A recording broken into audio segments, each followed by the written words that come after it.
PTI का U turn, वफाक और पंजाब में हुकूमत बनाने का फिर से दावा कर दिया। गुज़िश्ता रोज प्रेस कॉन्फ्रेंस के दौरान बैरिस्टर गौहर और उमर अयूब ने कहा कि पूरे मुल्क में हमने 180 नशिस्तें जीती, हमारी अक्सरियत को कम किया गया। पाकिस्तान तहरीक इंसाफ ने इलेक्शन 2024 में मुबैना धांधली को मदर ऑफ ऑल रिगिंग करार देते हुए इंतखाबी नताइज में मुबैना तब्दीली के मामले की अदालती तहकीकात का मुतालबा कर दिया है और चीफ जस्टिस और इलेक्शन कमिश्नर को खुद को तहकीकात से अलग रखने का मुतालबा किया है।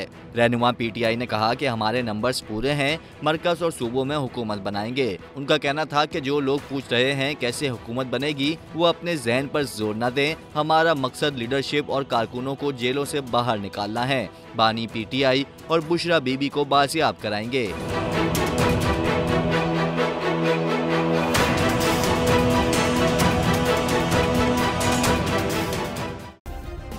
सब्सक्राइब करें और बेल दबाएं ताकि कोई खबर रह न जाए।